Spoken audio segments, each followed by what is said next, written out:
ঢাকা বিশ্ববিদ্যালয় শিবিরের জয়কে ভারত তার জন্য উদ্বেগ হিসেবে দেখছে, তার মানে বাংলাদেশ এবং শিবির রাইট ট্র্যাকে হাঁটতেছে।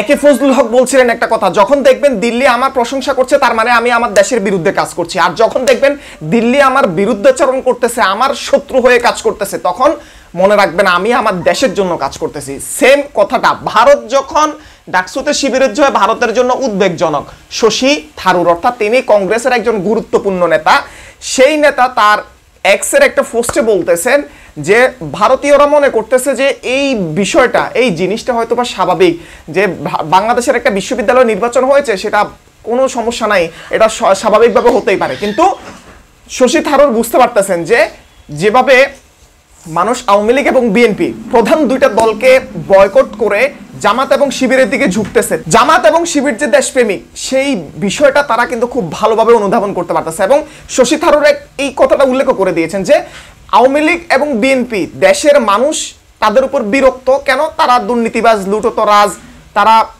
অনিয়ম বিশৃঙ্খল অবস্থায় তারা দেশটাকে পরিচালনা করে। অন্যদিকে আপনি যদি দেখেন জামাত এবং শিবির, এদের মধ্যে আপনি দুর্নীতি পাবেন না, করাপশন পাবেন না, মানুষের লুটতরাজ পাবেন না, মানুষকে লুটপাট করে খাওয়ার বিষয়গুলো পাবেন না, দুর্নীতি পাবেন না, বিষয়গুলো তাদের মধ্যে নাই, যার কারণে মানুষ এই দুটো দলের উপর বিরক্ত হয়ে জামাত এবং শিবিরের দিকে ঝুঁকতেছে। ভারত যখন বলতেছে যে ভারতের জন্য উদ্বেগজনক ডাকসুতে শিবিরের জয়, তার মানে এটাই আসলে বাংলাদেশের জন্য সত্যিকার অর্থে মঙ্গলজনক হয়েছে। কারণ ভারত জানে তার সমস্ত ন্যারেটিভ ঢাকা বিশ্ববিদ্যালয়ের মতো একটা জায়গায়, সেই জায়গার স্টুডেন্টরা তারা কিন্তু বুঝে গেছে, তারা এটাকে ছুড়ে ফেলে দিয়েছে। সেক্ষেত্রে আমরা বলতেই পারি যে সাদিক কাইয়ুম সহ ঢাকা বিশ্ববিদ্যালয়ে ডাকসুতে শিবিরের বিজয় মানে এটা বাংলাদেশের বিজয়।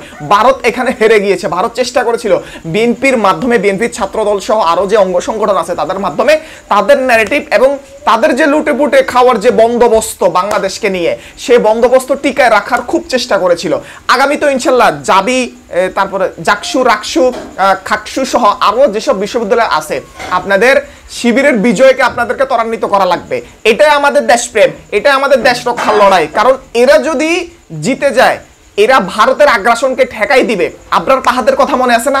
শুধুমাত্র একটা পোস্টের কারণে, ভারতের বিরুদ্ধে একটা পোস্টের কারণে তাকে হত্যা করা হয়েছিল, তাকে শেষ করে দেওয়া হয়েছিল দুনিয়া থেকে। সুতরাং আপনাদেরকে বুঝতে হবে যে দেশ আসলে কাদের হাতে নিরাপদ। ভারত যখন বলবে, আপনি শুধুমাত্র কারো কথা মনে রাখার দরকার নাই, একে ফজলুল হকের কথাটা মনে রাখবেন যে দিল্লি যখন আমার প্রশংসা করবে তার মানে আমি আমার দেশ বিরোধী কাজ করছি।